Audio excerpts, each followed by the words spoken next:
que deje de hacer el tonto, que dejes de nadar, que me ponga a estudiar, pero... Ponte a estudiar. Bueno, sí, eso lo dicen todos los padres. Yo hice el récord de España. Vale, ok. Quedé subcampeón de Europa en esa prueba, vale. Y claro, era la última vez que se competía. Entonces pues ahí se ha quedado para el recuerdo. Pues al 100% tienes como la mejor... Ese no me lo quitan. El mejor tiempo. Vamos a ir hasta el año 2007, 2 oros europeos. Pues desde ahí hasta hace 8 años que me retiré yo, pues todo lo que ha sido antes sí que ha sido ese trabajo mío, de otros entrenadores. Toda la vida trabajando en el ámbito acuático, por así decirlo, y con 40 años, si no me equivoco, decides opositar a bombero. Dime qué es lo más bonito de tu trabajo. Llegué yo nadando a la mujer, empezamos a arrastrarla a braza como se arrastraba antes un maniquí. Luego ya mi compañero de una mano y yo de la otra, conseguimos llevarla a la orilla ya convulsionando. Entonces nos metimos 2 compañeros en el agua, un compañero se quedó con un policía, le dio un tubo de rescate.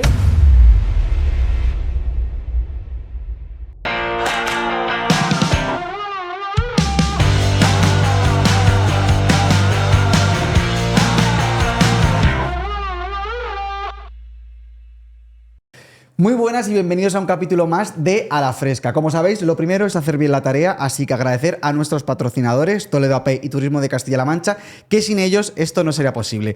No sería posible ni hacer este podcast ni conocer a gente increíble de la región, como puede ser el invitado de hoy. Bienvenido, Navalón. Hola, buenas, ¿qué tal?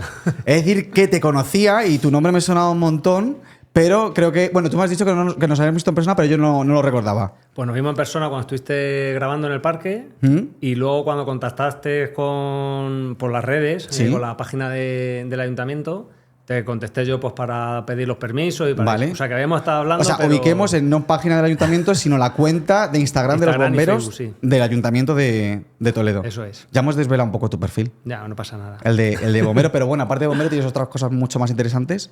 ¿Te parece si... Depende para quién. Sí. ¿Te parece si tengo aquí una chuleta de tu currículum?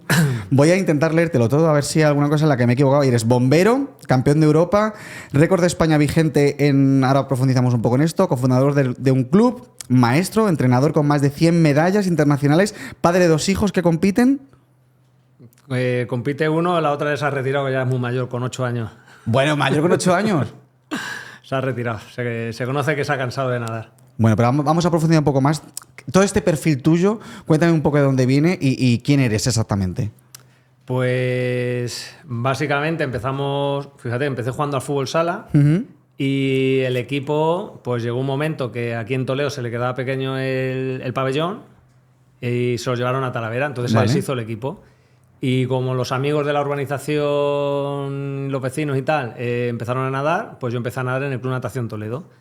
Y al cabo de los 3 o 4 años conocimos el salvamento deportivo, se fundó en el 93 el Club Oriol y ya pues me dediqué a hacer natación y salvamento en el polígono cuando se construyó la piscina cubierta. ¿Pero el salvamento deportivo aquí en Toledo se hacía o era algo que tenías que buscar fuera? El salvamento deportivo se empezó haciendo en Guadalajara. Okay. Entonces se hizo una exhibición en el Salto del Caballo, pues vinieron 2 o 3 deportistas que estaban en la selección española en aquel momento de salvamento y claro, pues vimos cómo se nadaba, se pasaba por los obstáculos, se nadaba con aletas, se buceaba y a unos cuantos nos gustó y empezamos a practicarlo. Exactamente, ¿qué es el salvamento deportivo? Porque tú me dices las aletas, obstáculos y demás, pero cuéntame un poco en sí qué es lo que es. Pues el salvamento deportivo a lo mejor nace de realmente lo que es la profesión del socorrismo real, pues estar en la playa y se te ahoga una persona o ves que está pidiendo ayuda, pues se empieza a trabajar sobre esa función. Y como siempre se han hecho pruebas para los socorristas para ir seleccionando a los mejores nadadores o a los más completos, pues eso ha derivado en unas pruebas de salvamento.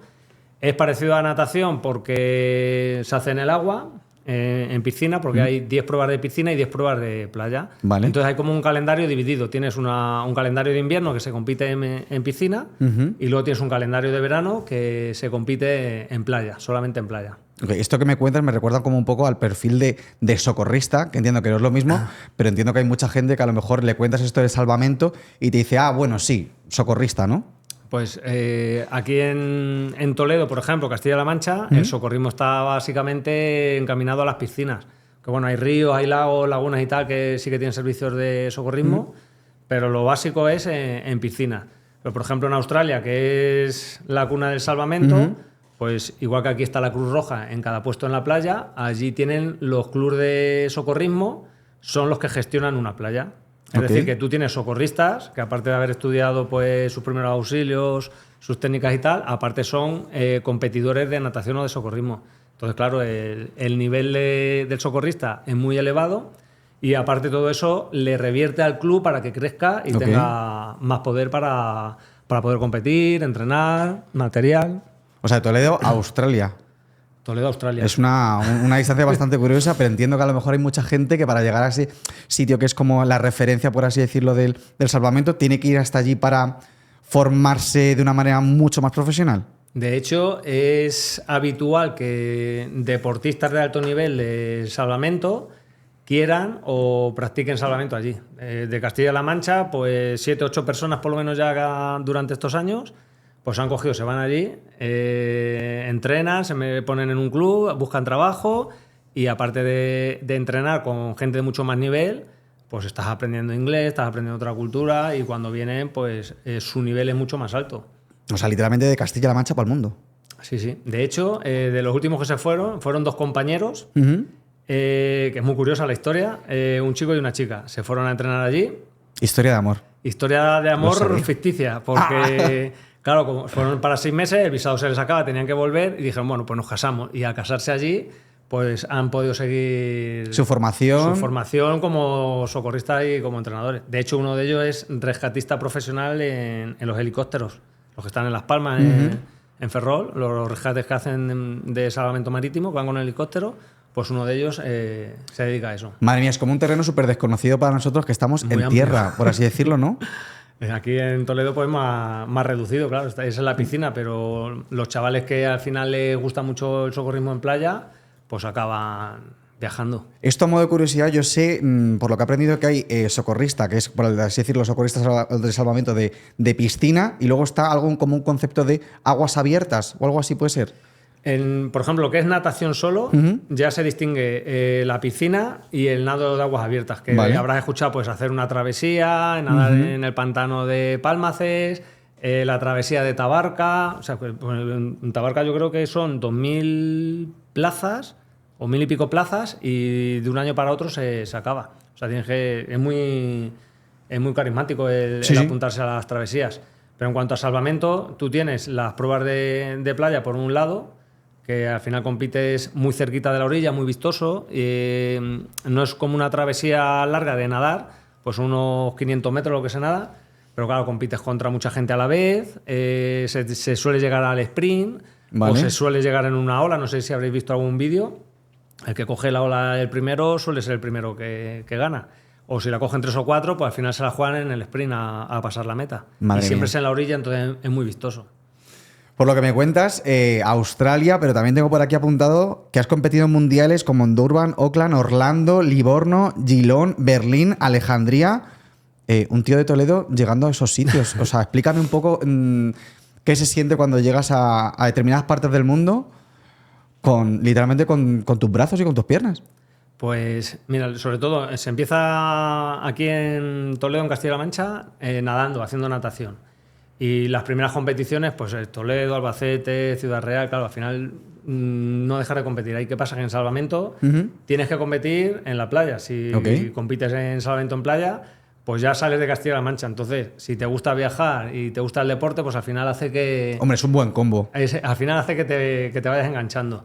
Entonces, claro, el primer mundial que fui yo es el de Sudáfrica. Ok. Y claro, pues eso, imagínate, en el 96, yo 18, 19 años, pues estaba de moda los vigilantes de la playa en esa época, que no sé si los habrás conocido. Sí, por supuesto. De hecho, estaban allí rodando y uno de ellos, que no sé si os acordaréis del altolte de Bigote, en Newman, él competía. Y luego pues había 2 o 3 más de la serie que estaban rodando. Okay. Entonces, claro, para un chaval de 18 o 19 años, pues es el boom. Entonces, claro, ves una espectacularidad inmensa. Entonces hace que eso te enganche, empiezas a viajar y cada vez entrenas más pues, para poder seguir practicándolo más. Si se te da bien, pues luego amplías tu vida deportiva. O sea, con 18 años le cuentas a tus padres, oye, que me voy a Sudáfrica a nadar. Sin móvil, Sin nada. WhatsApp, sin manera de comunicarte. Claro que yo no sé si llamé a los 3 o 4 días de haber salido de casa, claro, sin saber nada. En aquella época había mucha delincuencia en Durban. Okay. Sí, de hecho salimos a entrenar un día y nos encontramos una persona que habían asesinado en la misma playa. O sea que era en el 96 y pues recientemente estaban terminando con el apartheid y había mucho vandalismo. ¿Qué te dicen tus padres cuando les cuentas que Pues te marchas? Lo que todos los padres, que dejes de hacer el tonto, que dejes de nadar, que me ponga a estudiar, pero... Ponte a estudiar. Pero bueno, sí, eso lo dicen todos los padres. No, pero bueno, yo creo que es como también importante que los chavales experimenten y justo si tienes esa oportunidad de que tus padres, aunque sea con un poco de enfado, te den la oportunidad de ir, yo creo que al final Claro, como yo le que decía a mi cambia un madre, poco el... mamá, si ahora es cuando puedo viajar, cuando sea mayor luego va a ser más difícil. Y claro, pues aprovechar de los 20 a los 30, que estás en un nivel muy bueno, pues muchas competiciones. Claro, todas ellas casi con mar. ¿Cómo son estas pruebas que hacéis allí en el mar para la parte un poco como más humana y que nosotros podamos entender en qué consiste exactamente estas pruebas? Pues por Estos ejemplo, campeonatos mundiales, por así decirlo. ¿Lo referente a la playa o a piscina? Me gusta más la playa. La Luego playa. Cuéntame las dos, por si acaso. Bueno, pues la piscina es, básicamente hay unos muñecos que se hunden simulando el peso de una persona. Ok. Entonces tú vas con aletas o sin aletas, lo vas buceando, nadando como quieras, lo recoges y lo llevas al otro lado. Es como una carrera de 100 crawl o Vale. 200 crawl, nada más que tú tienes que ir arrastrando el muñeco. Una vez vas con aletas, otra vez vas con el tubo del socorrista, otra vez simplemente lo llevas con las manos y los pies. Pero hay veces que tienes que sumergirte buceando. Sí, hay, por ejemplo, la prueba de 100 aletas, hacer 50 buceo, acoges el muñeco y 50 lo arrastras. Lo puedes hacer nadando, pero como por debajo del agua va más rápido, pues a nivel mundial se hace 50 buceo, coger el muñeco y el último 50 arrastrando el maniquí. ¿Y de qué profundidades estamos hablando? La profundidad suele estar rondando los 2,5 metros. O sea, no es mucha profundidad, pero... Bueno, al final cargar alguna persona, el peso de una persona que está débil y que tal, es un... Claro. Luego hay una prueba que es rescatar como una cuerda en la piscina. Luego hay otra que se hace el SERC, que es una situación real, más o menos. Ok. Ponen unas víctimas reales, muñecos, tal. Te dicen, una cruz negra está muerto, una cruz roja está en paro cardíaco. Meten a todos los equipos en un sitio, montan el accidente y cuando tú sales tienes que resolver el accidente. Eso es a nivel mundial y europeo, esa prueba. Entonces, claro, tú ahí estás haciendo como una prueba deportiva, pero te van a valorar si tú estás atendiendo a las personas que realmente tienen una necesidad. Porque claro, si tú te coges primero al que está identificado como muerto, pues no puntúas bien, porque estás atendiendo a una persona y le estás quitando a una que sí que le puede salvar la vida. Y luego, en cuanto a la playa, pues tienes 2 pruebas de correr, una de reflejo son 20 metros y otra que son 90 metros sprint, que es como el 100 lisos, pero en arena. Y luego tienes una de nadar, pues simula que una persona va nadando hacia una boya y vuelve, como si el socorrista se tiene que meter a por alguien. Y luego tienes lo mismo con tabla y otro con una especie de piragua. Pasas a rompiente y vuelves. Y luego en relevos tienes una que vas con un tubo a por un compañero, le rescatas, lo sacas y cuando estás en la orilla otras 2 personas lo sacan hasta la meta. Y luego se hace otro relevo con todo los material. Nadar, tabla, carrera y el esquí, que es la piragua. Vale, me lo has contado de una manera como súper ligera. Muy rápido, porque no sé el tiempo que tenéis. No te preocupes, vamos bien de tiempo. Luego ponéis enlaces para que lo vea la gente, que es muy espectacular. Y bueno, los siguientes Juegos Olímpicos son en el 2032 en Australia. Se rumorea que puede llegar a entrar como deporte nuevo. Porque en España, por ejemplo, no se considera deporte, ¿o cómo es esto? Sí, es deporte, pero para que sea deporte olímpico, no es deporte olímpico el salvamento. Pero las siguientes Olimpiadas del 2032 son en Australia. Entonces, Australia, como es uno de los deportes más fuertes allí, se está diciendo que podría llegar a entrar. Pues en el 2000, que fue en Sydney, metieron como deporte de exhibición el nado con aleta. No sé si os acordaréis, pero duró Pues es que tenía 5 años. Pero ahí cuando está el cerebro despejado, macho. Pues no me acuerdo, tengo que confesarlo. Pero bueno, ¿qué te parece si damos una vuelta por el mundo, también de Australia a Toledo? Pero me has dicho como unas unidades de metro, que me has dicho 100, me has dicho 50, pero a mí me viene a la cabeza la de 150 metros. No sé qué te dice a ti esa unidad de 150 metros. Pues eso es, como ha ido evolucionando, pues Ok. un deporte más o menos nuevo, Vale. entonces ha ido evolucionando el salvamento y antes se hacía lanzar como un balón de baloncesto en una red que tenía que caer en una calle y cuanto más lejos era como lanzamiento martillo pero en una piscina. Ok. Y tenías 40 segundos para lanzarlo la máxima distancia y que cayera. Esa también se quitó. Y luego el 150 metros de embarcación es lo mismo. Vale. Nada, remabas con una barca de remos como las del Retiro, parecidas, un poquito más rápidas. Tenías que hacer un circuito en una boya, volver, salvar o rescatar un maniquí y luego hacer el mismo circuito con un remo. Primero Vale. vas con dos y luego con uno. Y esas dos pruebas pues ya se eliminaron del circuito. ¿Se vino del circuito cuándo? Pues eso se eliminó la última vez que se hizo así de manera oficial fue en el Campeonato de Europa de Suecia en el 2003. Ok. ¿Y hay alguien que tiene un récord mundial? Ahí el récord mundial no sé, yo hice el récord de España. En esa. Vale, ok. Quedé subcampeón de Europa en esa prueba. Vale. Récord en España, tienes razón, es Récord de verdad que me he España. equivocado yo. Hice récord de España y claro, era la última vez que se competía. Entonces pues ahí se ha quedado para el recuerdo. O sea, 100% tienes como la mejor... Ese no me lo quitan. el mejor tiempo. Cuéntame un poco cómo fue esa experiencia de tener un récord en España, porque imagino que tú llegas allí y te dicen, oye, récord en España, y tú, bueno. Sí, hombre, más o menos sabía por los tiempos que estaba haciendo Ajá. y el actual, el récord, el anterior, pues más o menos sabía que sí que lo podía batir.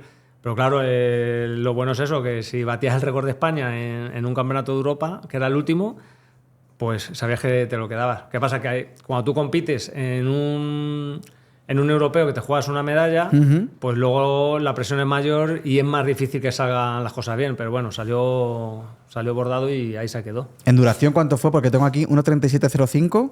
Creo que sí, por ahí, 1.37 o así. Ok, ¿en cuántos Pero metros? no. 150 metros. 150 metros. Madre mía, o Lo sea, que pasa una- es que no es en línea recta, sino que vas, Ya. das una vuelta y media a una boya, vuelves, sacas un muñeco, vuelves a la boya y otra vez para atrás. O sea, pues es bastante...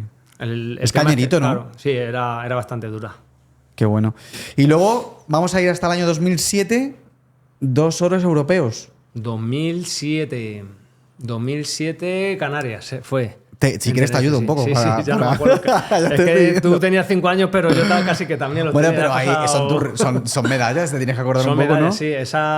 Eso fue el Campeonato de Europa Ok. por clubs. Hicimos un oro en el line throw, que era la que sustituyó al lanzamiento de balón. Ok. Pues ahora se hace con una cuerda, se sigue Sí, haciendo. o sea, yo tengo que apuntar lanzamiento de cuerda. Lanzamiento de cuerda, Ok. que se llama line throw. Pues ¿Cómo es exactamente esa prueba? Pues esa es. Se pone una víctima, Ok. es un relevo entre dos personas. Uno hace de socorrista y otro de víctima. Vale. La víctima se pone a 12 metros y medio Vale. y el socorrista se queda fuera con la cuerda. Ya te voy a contar una anécdota de esa que es muy curiosa. Entonces, te pitan y recoges la cuerda, Ujú. lanzas la cuerda, tiene que caer en la calle Vale. y arrastrar a la persona. a la víctima. Entonces, en esa igual hicimos récord de España varias veces en esa prueba y ese año justo también hicimos récord, o sea, el campeón de Europa en 2007. En 2007 en Tenerife. Pero luego en el 2010 que fuimos Ok. al Campeonato del Mundo a Alejandría, esa misma prueba, porque claro, nos cogimos el reglamento, nos estudiamos bien, entonces decía que el socorrista puede coger la cuerda como quiera. Vale. Dice, lo único que tiene que hacer es tirarla como quiera Y que, recogerla. y que caiga en la calle. Vale. Si te sale de la calle, no vale, que caiga en la calle y... Pero cuando me hablas de calle, ¿de qué es La la calle de la calle? piscina, Ah, vale, la ok. intermedia de dos corcheras. Vale. Entonces, ¿qué pasa? Que la cuerda mide más de los 12 metros y medio. Vale. Mide a lo mejor 15 metros, Ok. 17 metros. Entonces, ¿qué pasa? Yo hice que recogía la cuerda, pero la cuerda no venía. Entonces, cogí una madeja de 1 metro, la Sí. tiré, cayó en la calle. Una vez que cayó en la calle, mi compañero ya tenía la cuerda a la altura de la mano. Entonces, ¿qué pasa? Que bajamos el récord del mundo 3 segundos. Si el récord del mundo estaba en 10, hicimos 7 y pico o algo así. Y claro, pues el récord del mundo, el Club Oriol, tal, no sé qué. Y al final nos descalificaron porque el árbitro decía que no era la filosofía de la prueba. De la prueba. Digo, ya, pero si tú coges el manual, el reglamento, sí. tú dices, el socorrista recoge como crea conveniente y la lanza siempre que caiga dentro de la calle es válido. Hicimos todo bien, lo único que en vez de caer a la mano de la víctima, cayó aquí, en el bordillo. Vale. Pero la cuerda es la misma cuerda y cayó dentro de... Ya. Entonces, claro, a raíz de ahí cambiaron el reglamento y dices que la punta que tú recoges es la que tienes que lanzar. Que eso es lo que no venía en el reglamento. Digamos que por tu culpa... Por mi culpa tuvieron que cambiar el reglamento muchas veces. Por mi culpa ha cambiado unas cuantas veces. Bueno, pues eso también va a tela marinera, ¿eh? Pero bueno, que tuvimos el récord del mundo 1 hora. Bueno, eso te iba a decir justo. Tuvisteis el récord del mundo 1 hora, luego lo quitaron, pero bueno, lo tuviste durante... Sí, fue también el haberte lo estudiado y el haber sido más listo en ese momento. Pero si tú tienes que rescatar a una persona, nosotros hubiéramos sido lo más rápido. Bueno, pero yo creo que en realidad es lo suyo, ¿no? Es lo suyo, claro. Ser los más rápidos, aunque bueno, pero bueno, muchas luego la veces técnica y tal... Los árbitros te condicionan en ese sentido. Ya. Pero bueno. Fuiste el primer hombre del grupo Oriol Imperial en literalmente todo, porque tengo aquí apuntado primera competición internacional, primera medalla, primera selección. Eso me hace muy mayor, ¿eh? ¿Cómo? Eso me hace muy mayor. Bueno, muy mayor y también pues una persona con bastante iniciativa y demás. Sí, o sea, sí, eso sí. ¿ser el primero en todo es algo bueno o es algo malo? Pues muchas veces pagas la novatada. Porque, claro, de ir a un campeonato, pues muchas veces sin entrenador, que ibas solo y que no te asesorasen o que no te mantuvieran un poco calmado o que te prepararan de otra manera, pues muchas veces ibas aprendiendo a base de golpes. O te entrenabas tú, yo me entrenaba muchas veces solo y, claro, he aprendido pues a que te pasas, te lesionas y luego, pues una vez que has conseguido entrenar a gente, pues lo has hecho de otra manera con más cabeza. También la madurez, según vas creciendo, pues... Pero cuando vas, como dices tú, vas rompiendo ahí siempre barreras, barrera de ser el primero, pues al final muchas veces te equivocas. ¿Qué te parece si hablamos un poco del grupo Oriol desde el origen, que antes me has dado así como unos coletazos? Nace en 1993 porque me has dicho antes que nadabais en el club de natación, pero como que necesitabais crecer o hacer cosas nuevas. Nadábamos en el Club Natación Toledo y vinieron a hacer una exhibición de salvamento. Cierto, vale, ok. Y recuperamos. nos dijeron, venga, venís a un regional de salvamento que fue en Guadalajara y fuimos 6 o 7, lo probamos, nos gustó y ya a raíz de ahí empezamos a hacer salvamento. Empezamos siendo 8 o 10 y hemos ido creciendo hasta hoy que somos 150. ¿Dónde empezasteis, has dicho? En la piscina Salto el Caballo. Salto el Caballo. Y después tengo entendido que, después a día de hoy... En la piscina del polígono. En la piscina del polígono. Joder, qué loco que de la piscina del polígono salga gente con tantísima formación y con este tipo de anécdotas que me cuentas. Pues, a ver, es un deporte que es relativamente nuevo, entonces si tiene gente detrás que compite, que tiene cierto bagaje en el deporte, pues al final va preparando desde la infancia hasta que van creciendo. Entonces es más fácil el que siempre te salga algún deportista bueno.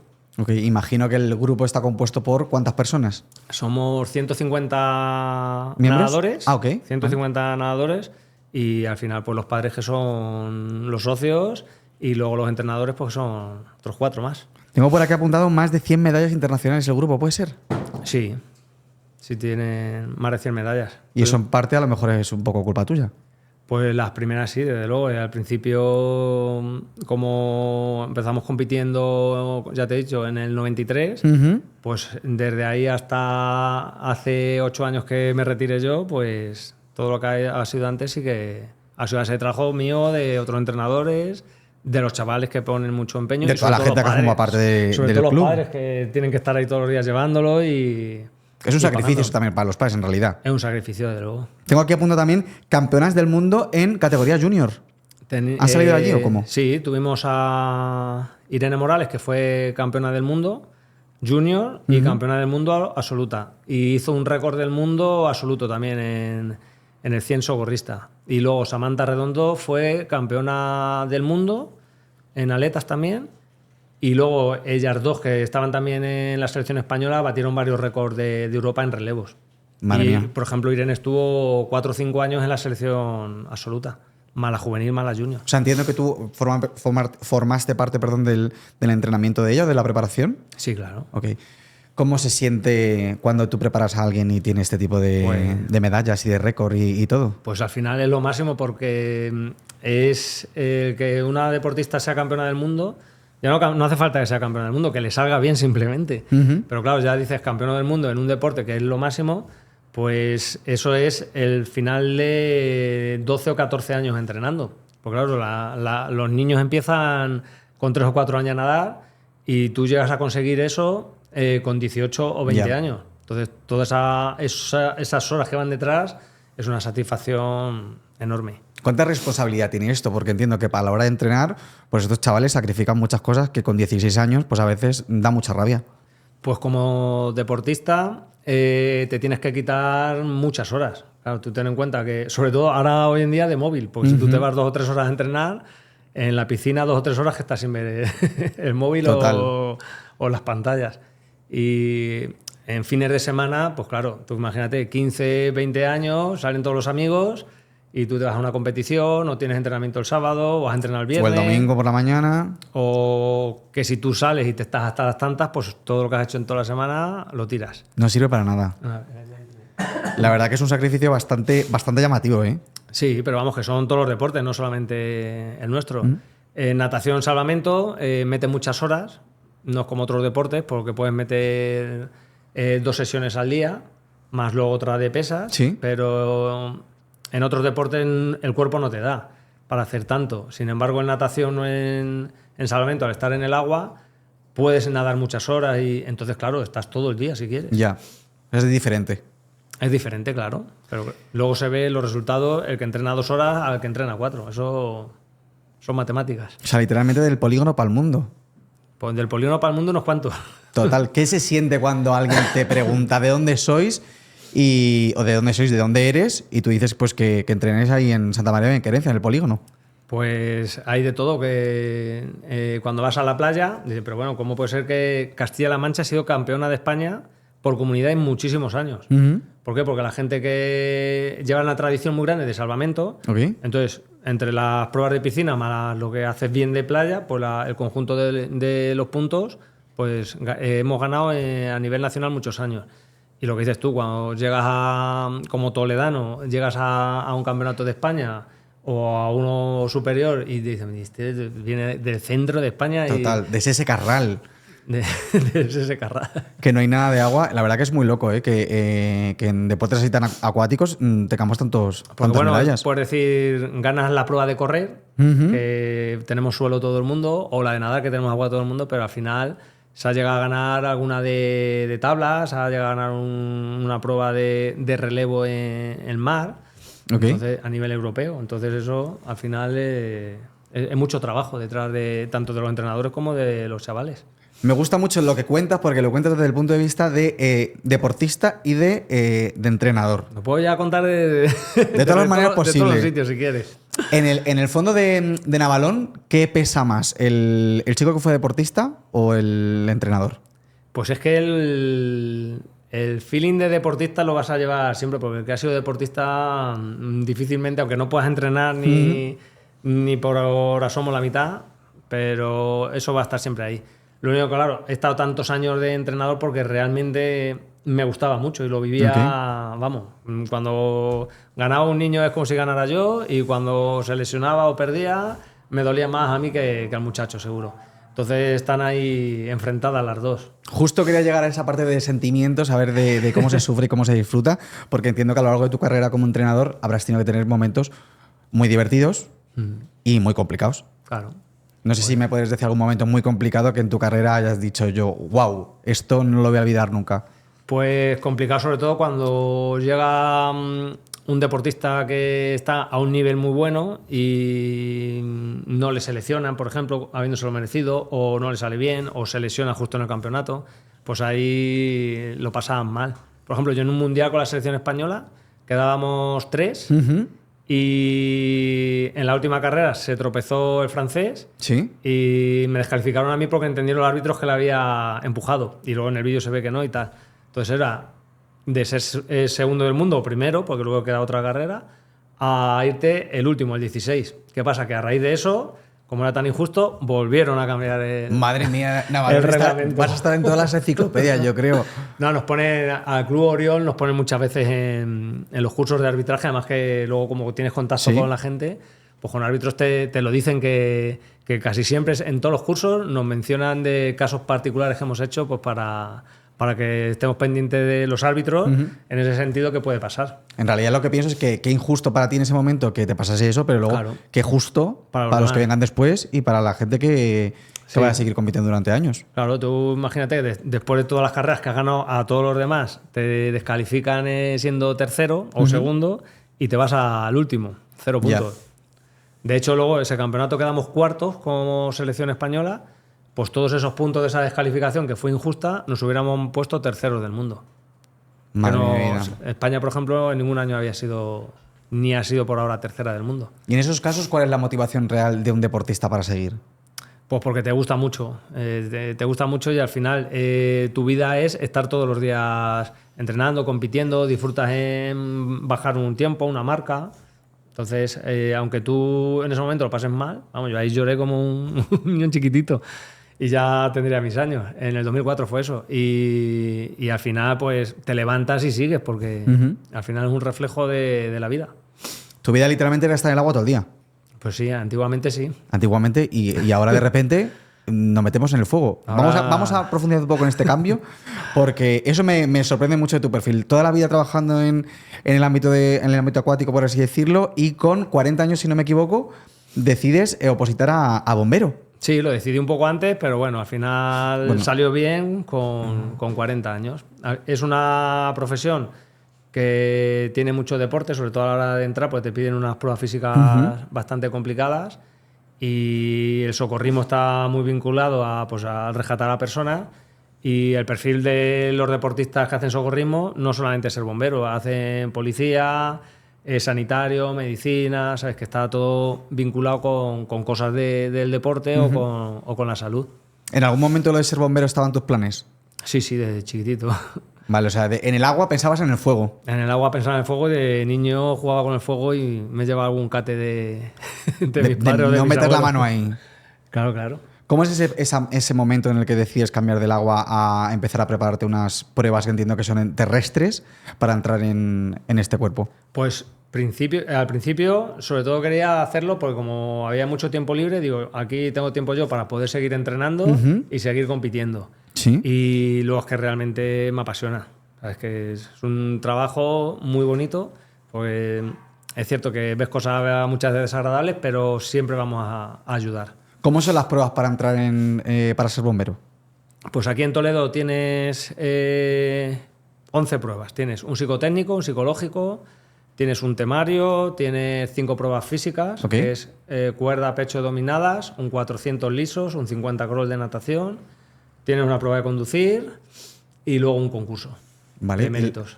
¿Qué es más complicado? ¿La parte teórica, la parte práctica, la parte deportiva?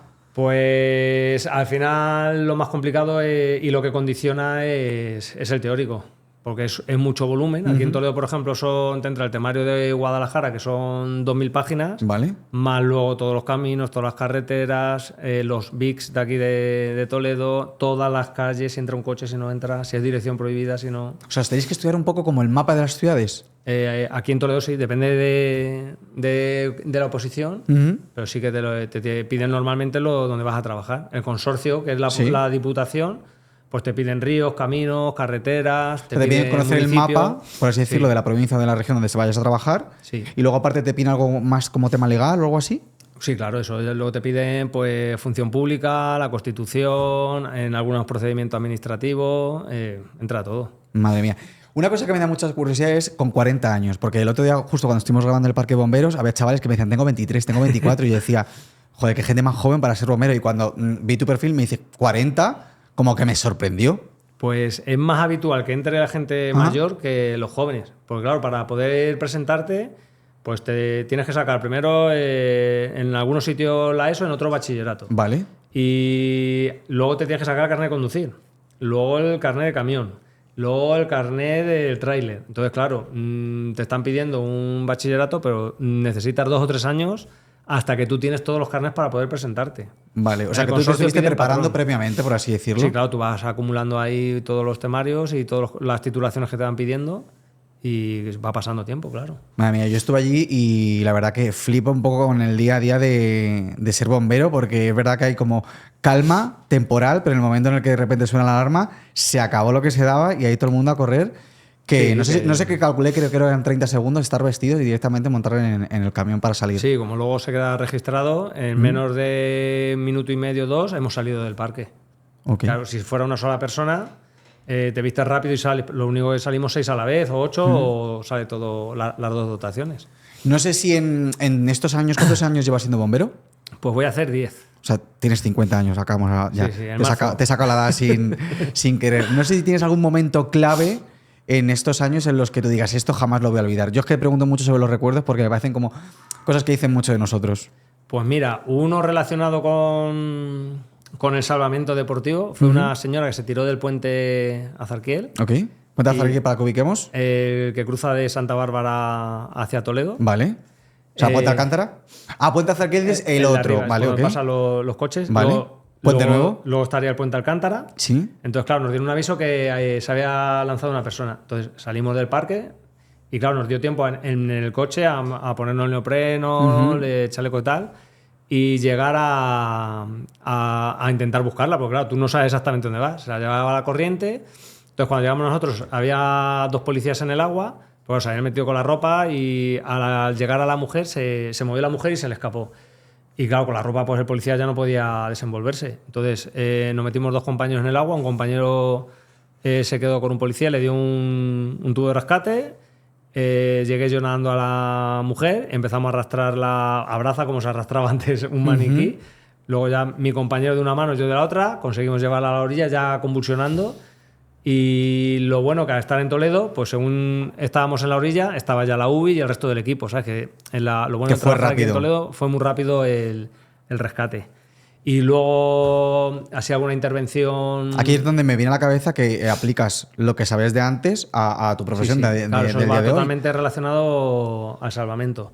Y luego ya así más específico de bombero, pues cuando tienes que entrar en algún incendio, ya no por el calor, sino por la cantidad de humo que hay, la desorientación y tal, pues que es lo que más me impresiona a mí, decir, a ver, que tienes que calmarte, que no ves nada y vas poco a poco, pues eso, tocando con las manos, pies, con la cámara térmica, y es lo que más a mí más me impresiona, pues eso, meterte en el otro día que estuvimos en un piso en el casco, que no es el típico piso que está un rectángulo, sino que es una casa vieja, subes, pasillos, un pasillo, aquí está esto, pero no te cuadra que está aquí la cocina, porque es no lo habitual. Entonces la desorientación es muy grande y si te haces preguntarte, dices, que hay que ir con mucha calma, que es muy complicado. ¿Alguna vez te ha pasado que estas personas que has ido a salvar, por así decirlo, te lo agradezcan o quieran hablar contigo después? Hay veces que se ha hecho algún rescate y se han pasado por el parque a agradecerlo. ¿Qué sientes ahí? Pues hombre, eso te llena de orgullo. No, lo ves normal porque es tu trabajo. Ya. Pero que te llena mucho cuando tú, el día ese que te he dicho del rescate ese, dices, joder, hemos sacado una persona que si no se hubiera ahogado.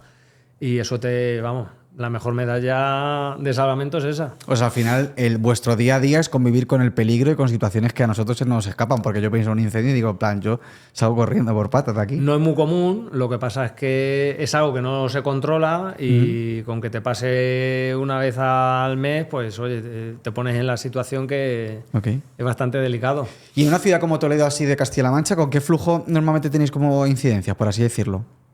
Pues solemos tener 2 o 3 salidas al día. Al día, más o menos de media. Y pues, claro, luego hay veces que tienen una tormenta y tiene a lo mejor 80 salidas el mismo día. Pero lo habitual pues son 2 o 3, ¿sabes? Pues muchas veces son aperturas de puertas, gente mayor que se cae, que está sola, que no responde, algún golpe de coche y muchas cocinas que al final es lo que engancha el fuego. Madre mía. Y cuando a tus hijos le preguntan qué es su padre, ¿qué dicen? Bueno, lo mismo no lo asimilan. Pero bueno, sí, ahora ya tiene, el mayor va a hacer 12 años y la niña 10. Y pues bueno, ya saben que he sido maestro y que he sido entrenador. Bueno, es que esto es una parte que no hemos hablado, de lo que también has sido maestro. Sí, y ya pues como van al parque y tal, pues lo relacionan más con que soy bombero, no con todo lo que he sido antiguamente. Y mi pregunta es, tú que has trabajado con un montón de niños y con un montón de gente, ¿cómo se gestionan ser el padre y ser entrenador? Porque creo que has sido entrenador de tus hijos. ¿O eres? No, entrenador de mis hijos no. Vale. Bueno, simplemente has sido... caso cero. Vale, mala idea entonces. No, yo estaba de entrenador mientras el niño estaba. ¿Vale? Estaba en el club de entrenador, pero yo entrenaba a los mayores, a los absolutos. Y a los niños, normalmente, cuando tú entrenas a los hijos, el que menos caso hace el niño es a su padre. Eso está claro. De hecho, por ejemplo, mi padre me dice, pero ¿por qué no le enseñas a nadar, le corriges esto, tal, no sé qué? Digo, sí que no me va a hacer caso. O sea, que en alguna ocasión te han dicho, en plan, déjame ya en paz, que a mí esto No, no porque me... realmente ni lo intento, porque sé que no va con ellos. No, que la manera de enseñar, el entrenador le dice una cosa y te va a hacer 100 veces más caso que al padre. Entonces, al final son muy pequeños, les deja su libertad y realmente es que, por ejemplo, el niño me ha preguntado 2 cosas de natación, ¿sabes? Que es muy poco. ¿A qué te gustaría que se dedicasen ellos? Pues lo que les guste. ¿Sabes? El niño lleva diciendo que quiere ser controlador aéreo desde los 5 años. Madre mía, pero el agua, el fuego y de repente el aire. Y la niña dice que quiere ser profe. Bueno, está Pero muy bueno, bien. que al final es lo que... Bueno, que tengan la capacidad de elegir yo creo que es lo importante. Sí, que se lo pasen bien y que disfruten, que yo creo que cada vez lo tienen más complicado los jóvenes. Además que sí. Sí. ¿Qué te parece si volvemos un poco a 1993 o tenías 16 años en ese momento? No me acuerdo ya. Bueno, volvemos a los 16 años, cuando empiezas a ser un poco más adulto. ¿Qué te gustaría que decirle a ese Roberto de ese momento? Pues sobre todo a la hora de competir, Uh-huh. que hubiera competido con más calma. Porque claro, bueno, a lo mejor es que porque era velocista, pero siempre iba con demasiada fuerza, demasiado ímpetu. Y había zonas que podías, o momentos de la prueba, que podías asegurar y arriesgabas y al final, pues lo que te he dicho antes, que de romper la barrera en el primero. Uh-huh. No tenías una persona que te asesore y muchas veces te equivocabas por ir a arriesgar o por ir a ganar y simplemente no tenías que ir a ganar, tenías que ir a hacer la prueba un poquito mejor y el resultado al final gana. O sea, el consejo es calma. Calma, aunque vaya fuerte, pero calma. Vale, seguro que hay mucha gente que está opositando para bombero ahora y me gustaría que dieses un consejo porque creo que es una etapa como complicada el opositar a Pues este al tipo de final el cuerpos. consejo es constancia. Si tú eres constante, todos los días te haces tu horario y no lo dejas, porque al final el problema es que haces 2 o 3 meses, te sale mal, lo dejas. Pero la persona que empieza sus 4 o 5 horas estudiando, más 1 hora o 2 de deporte, depende del nivel de cada uno, si eres constante, con la constancia, al final lo sacas. Y para terminar, dime qué es lo más bonito de tu trabajo. ¿De cuál? Lo más bonito de tu vida, en general, me vale cualquier cosa. Pues, a ver, en el trabajo lo más bonito Uh-huh. es cuando consigues salvar a una persona. Eso es lo que más te llena. Pero bueno, lo que es el día a día, que eso es algo que no es habitual, pues sobre todo la convivencia, que no es monótono el trabajo y cada día es una cosa distinta, pues eso, esa variedad a mí me encanta. ¿Y de tu vida? Pues de mi vida entra esa variedad también, porque luego, claro, un día puedes hacer un deporte. Mira, hoy por ejemplo he echado pádel, otro día vas a correr, otro día gimnasio. Entonces tienes esa capacidad de esa poder variedad. variar. Sí. En Semana Santa he estado con el Oriol, que se fueron los niños de concentración. Uh-huh. Me dijeron, ¿no he hecho unas manos a enseñar las pruebas de correr? Pues he estado con ellos. O sea, es que voy variando. Entonces, el no ser algo monótono es lo que más... Veo que eres poco amigo de la rutina. No me va No, a mí la rutina. tampoco. Creo que no es nada bueno para la gente inquieta. A lo mejor es porque vengo de la natación, que era un brazo detrás de otro y... Total, puede ser. Oye, muchísimas gracias, Navalón, por venir nada. y por contarnos un poco, hablarnos de ese perfil tuyo tan diferente de entre el agua y el fuego. Bueno, pues que sepáis que estáis invitados a visitar el parque cuando queráis. Está muy guay, yo lo recomiendo, ¿eh? Tú has estado. Este domingo son las jornadas de puertas abiertas. Ok. Ya está todo ocupado. Vamos a decir exactamente qué día. El día 19. Ok, ¿de abril? De abril. Ok. Son jornadas de puertas abiertas, pero hay 2 turnos, está ocupado. Vale. Según vaya saliendo se va apuntando otras actividades que se vayan haciendo. Y el 27 y 28 se hace la semana de prevención en la plaza del ayuntamiento. Vale. Que se hacen 4 talleres, van 3 colegios, pero bueno, que todo el que pasa por allí puede verlo porque se hace en abierto y se puede participar y es un espectáculo. Y conocer un poquito más de cerca esta profesión que a veces parece muy desconocida, Desconocida, pero bueno, ahí estamos. pero muy bonita y yo creo que muy importante. Para ayudar a los que se puedan. Pues con esto terminamos este podcast. Mil gracias por escucharnos y sobre todo mil gracias a nuestros patrocinadores y nos vemos en el siguiente capítulo.